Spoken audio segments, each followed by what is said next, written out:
دیداری ڕافیدەین لە بەغدا دەستی پێ کردووە. دیدارەکە پێک دێت لە کۆمەڵێک پانێڵی تایبەت تێدا هەدیزێکی 300 کەسایەتی دیار لە چەند وڵاتێکی دیکەوە بەدەر لە عێراق بەشداریان لەم دیدارەدا کردووە. سەبارەت بە چۆنێتی دیدارەکە لەگەڵ بەڕێز هەردی مەهدی کە بەڕێزیان مامۆستای زانکۆن ڕاستەوخۆ لە بەغداوە میوانی ئێمە دەبێت گفتوگۆی زیاتری لەگەڵدا دەکەین. کاک هەردی زۆر سپاس بۆ ئامادەبوونت.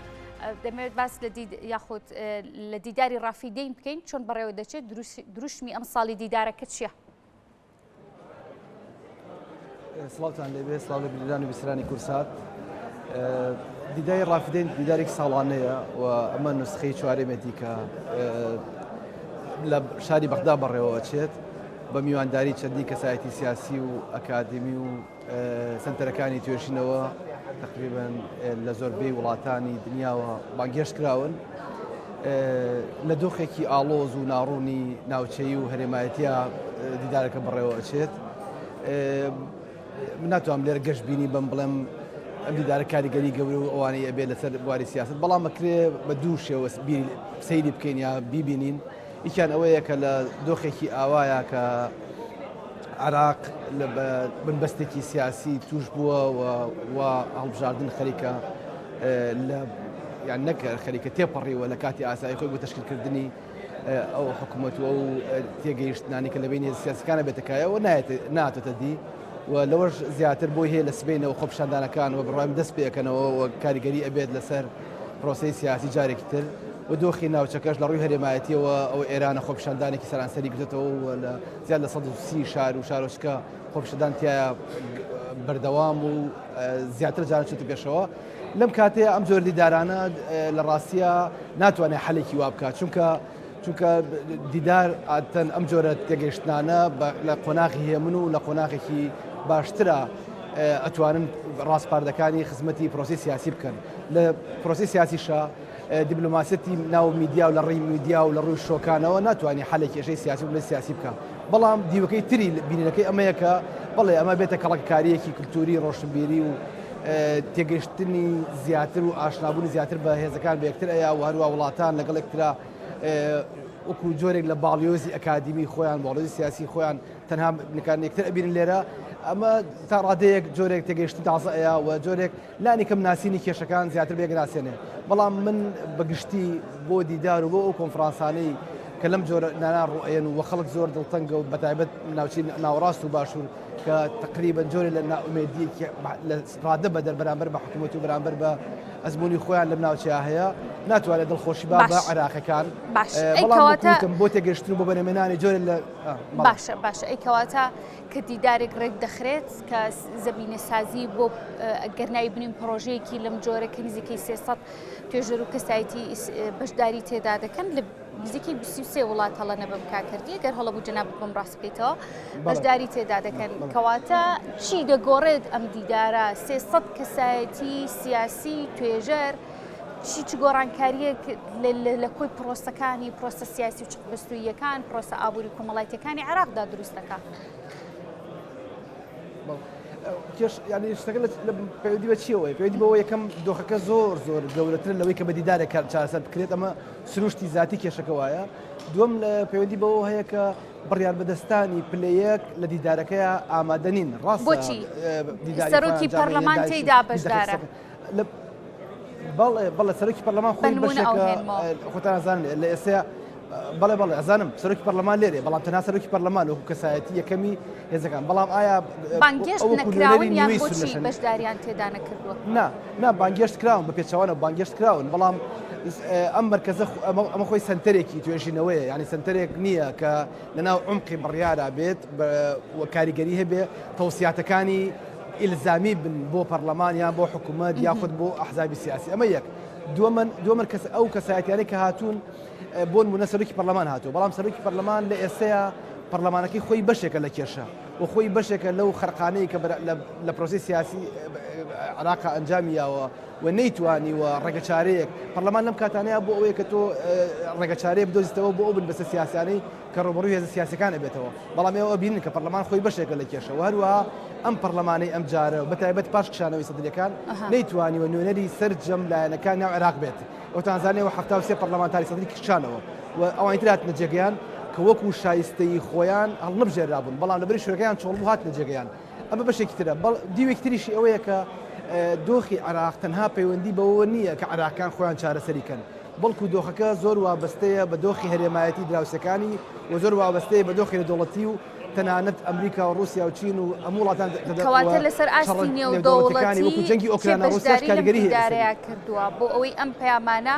کە باس لێەوە کرد لە ڕەوشە سیاسیەکانی عراقدا ئەمان ڕۆڵیان هەیە کێ بەشداری لە دیدارەکە کردبووی پەیامەکان بگات پێیان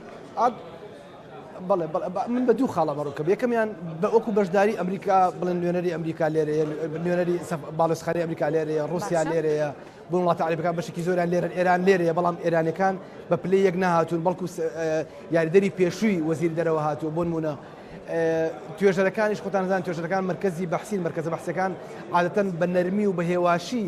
دەنگ و ڕاستپاردەکان ئەگاتە مرکزی بڕیار جەروێ ئەگەر هەر بژگا چکۆ سیاسی ئەم ناوچەیە کەمتر گوێگرێت ئەمە بەشێکە بابەتێکە لەکە بەڵام وەکوتم کێشەکان عادەتەن چارەسەری سیاسی لە میدیاوە ناکرێت من ئەمڕۆ گوێمان بەرمێت تۆز لە پێشەی بێمە ئەم ستۆدیۆ گەڕۆکەی بەڕێستان بەڕێز عەمار حەکیم چاوپێکەوتنی هەبوون وەکو بەشێک لە زنجیرە بەرنامەکانی دیدارەکە عەمار حەکیم هەمان ئەو شتانە ناڵێت کە کێشەی ڕاستەقینەن کە لە نێوان لە ناو پرۆسی سیاسی بەڵام تەنانەت جۆرێک لەو تارەکەیە ئیعلانی کرد کە پەیوەندی نەماوە لە نێوان ئەو کتلانەوە هیچ لێگەشتێکی نوێ لە نێوان بەرەی ناڕازی و بەرەی نێو ئەم دیدارەدا بەڕوونی باس لە کێشەکان ڕەتایبەتە سیاسیەکان نەکرێت لەلایەن کەسایەتیەکانەوە بەسمە کێشەکان باس دەکرێت چونکە ئەوەنە درێژخایەنە وان نزیکی ساڵێکە خایەنێ هێندە درێژخایەنە کێشەکان هەموو کەسەیان زانێ و کێشەیان زانن بەڵام وەکو چارەسەر لە قسەی گشتی تێپەڕی نەکردووە دووەم وەرەقەیەکی بۆ نمونە لەناو ئەم کۆنفرانسەیە لایەنە تەواو ناکۆکەکان ئەڵێم من لایەنی ناکۆکی بچووک ناڵێ بۆ نمونە تەیاری سەدری کە بەشێکە لە حاڵەتە ئەساسیەکەی بنبەسی سیاسی پرۆسی سیاسی لە عێراقا ئەو لێرەیە بۆ نمونە بەشدارێکی کارای و گەورەی نەکردووە یاخود لە پەراوێزی دیدارەکەیە لە نێوان هێزە ناوکانە نەیانتوان دیدارێکی وا ساز نەکرا کە وەکو کۆبوونەوەیەکی بچوو کۆبوونەوەیەکی مستەقر بتوان ئەمانەکەنەوە لانی کەم دەست پێش خەریکەم بەڵام من ئەمان پێویستی بە چیەوە بینم حتا ئەگەر بامن ئێمە تۆزە گەشتبین نەبین بۆی دیدارێک ئەمیشە بکە چونکە دۆسی عێراق دۆسیەکە لە دەرەوەی خۆیەتی بەر لەوەی کە لە ناو خۆی خۆیان بێت ئێستا ئەو خۆپشتەدانانی ئێران کاریگەری زۆر گەوریان هەیە لەسەر پرۆسی سیاسی لە عێراقا بۆ نمونە حاڵەتی تورکیا حاڵەتی نێودەوڵەتی جەنگی ئۆکراینیا و رووسیا کاریگەری هەیە لەوەش زیاتر بۆ نمونە تۆ ببینە لەم ناوچەیە لە وڵاتانی هەرێمایەتیە پرسەکان ڕاستەخۆ چارەسەر ناکرێن لە شوێنی خۆیان بەڵکو بەدەستی دۆسی کێشە بە کێش چارەسەرکەن بۆ منە ئێران لەناو خۆیان خۆپشاندانە بەڵام ئەبینی تۆمبەرانی سنوورەکانی هەرێمی کوردستانەکە ئەمە وەکو بڵێ هەرێمی کوردستان وەرە بەشدار بە لە فشارە خاص هەرێمی کوردستان ئەگەر تۆ سەرکوتی کوردەکان نەکەی ئەو کاتە من تۆمبەرانی جەناب ئێوە ئەەکەم سنوورەکانی ئێوەکەم لە عێراقیشە بە هەمان شێوەیە کێشە ڕاستەقینەکان بە چارەسەری ڕاستەقین چارەسەر نان بەڵکو بە مستەکینە کێشە بە کێشە حەلەکەن بۆیە من زۆر قسەی گشتیم بیست لەم دیدارەیە بە هەبوونیان باشترە لە نەبوونیان بەڵام دیسانە ئێڵێمەوە هیچ گەشتبینیم لەبەرەوەی کە کێشەکان هەم فراوانترن لە ئاستی مرکزێک کە چارەسەرم کێشانە بکە دووەم میوانەکان میوانی ڕاشکا و پلەیەکی ناو حیزبەکانین یەک دوو کەسێکیان لە دەرچێت سێمیش دۆخی عێراق پەیوەندی بە دەرەوەی خۆیەوە هەیە پێشەی پەیوەندی بەناوخۆوە بێ چوارەمیش حیزب عێراقیەکان و بڕیار بەدەستانی ناو پرۆسیاسی عێراق زۆر لەگەڵ چارەسەرا نین ڕازگۆیانە هێندەی خەمی کوتلە و حیزب و پێگاتەکانی خۆیانە چارەسەریەکان کاریگەری لەسەر کوتلە و پێگە و حیزبەکانی خۆیان نابێت بەڵێ بەدڵنیاییەوە پێگەیان ئەو تا بینی تۆ هەڵبژاردننی ئەخیر گۆڕانکاری بەسەر دەنگ دەرا هاتووە زائدەن ئەو خۆپیشاندانانەی کە لەم یەک دوو مانگەی ڕابردووە ڕوویا دەریەخا کە خەڵک لەسەر جەم هێزەکان تووڕێیە و کاتێکە هێزێک ئەکشێتەوە بە 73 کورسیەوە سەر لە 200 ئەوەنە کورسی تر تێگەیە و بەدیلەکان ناتوانن ببنە بەشێک لە چارەسەر هێندەی بەشێکن لە کێشە ئێستا بۆ خۆی پەرلەمان کێشە ئایا هەڵوەشێتەوە هەڵنەوەشێتەوە لەسەر ئەم پرسەر دیسانە بۆتە بە کێش لە کاتێکا خۆی هەڵوەشاندنەوەی پەرلەمان بێ بەشێک بێت لە حەل بەڵام خودی هەڵوەشاندنەوە هەڵنەوەشان نەگوت تەکنیکی هەڵوەشاندنەوە بۆتە کێشە کە تا ئێستا هیچ ئافاقێک دیار نین بۆ ئێستای عێراق هەڵوەشانەوەی پەرلەمان ئەنجومەی نوێنەران بڕیارە دروستەکەیە کە بدرێت بە بڕای من بڵێ انتخاباتێکی پێشوەخت بڕیار دروستەکەیە بەڵام ئێمە شەیتان لە تەفاسیلایە ئایا هێزەکان ئەگەنە بڕیارێک کە پەرلەمان کۆبێتەوە خۆی هەڵوەشێتەوە بڕیارە دروستەکەیە چونکە ئەم پەرلەمان لە ئێستەیە بەم حاڵەتەیەوە کە هێزی یەکەمی تیا کشاوەتەوە کە کوتلەی سەدرا دووەمن ئەم جۆری انتخاباتەکە و دیزاینکردنی انتخاباتەکە نەیتوانێت تعبیر لە دەنگدەری ڕاستەقینە بکەن وێنەری خۆی بنێرێتە ناو پەرلەمانەوە ئێوە ئەبینن هەندێک خەڵک بە هەندێک هێز کورسەکانی زۆرترە بەرام دەنگیان لە هێزی دووەم و سێم کەمترە دیزاین بەڵام ئایا بە تەفاسیل ڕێکخستنەوەی یاسای هەڵبژاردن و جارێک تر ڕەوشانەی پەرلەمان ئەم تەفاسیلە کە وەکوتم شەیتانە تەفاسیلی ئەم بڕیارانایە چۆن هێزەکان ئەگەنە یەک لێرەیە کە ناگەنە یەک بۆیە ینی لە وردەکاریەکەیە لە تەکنیکە هێزەکان زۆر زۆر دوورترن لە یەک تا ئەوەی کە لە پرەنسیپا نزیک بنێکەوە لە پرەنسیپا هەمویان ئەڵێن ئێمە ئەمانەوێ کێشەک چارەسەرکەی نامانێت عێراق لە بزەتی بنبەست بێت و نامانەوێت خەڵک لە بزەت ناڕەحەت بێت و ناڕەزایەتی دەربڕێت بەڵام ببینە ئێستا بۆ نمونە هەر لەسەر ئەوەی کە پەرلەمان نەیتوانێت نەخۆی هەڵوشێنێتەوە نەخۆی ینی بڕیاری چارەسەر بە سبەینە سەرۆکی پەرلەمان خۆی داوای دەست لە کارکێشانەی کردووە دەست لە کارکێشانەوەی ئەو دەبێتەوەی هەڵوەشانەوەی نوێنەران بە بڕوای من زۆر بەڕاستی نییە دەست لە کارکێشانەوە کە ئەگەر کەلیمەکەم دروست بێت و پێم وایە جۆر لە نازی سیاسیەکە بۆی کە شەرعێتی تازە وەرگێت دوێنێش لە کۆبوونەوەکەی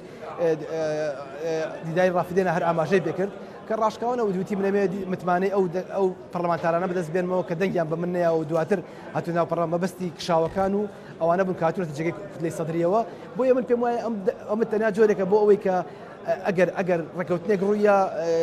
بەڕێز حەلبوسی بڵێ من بەشێک نیم لەو ڕێکەوتنەوە و نەمویستووە تیاری سەدری پەراوێزخەم دووەم ئەگەر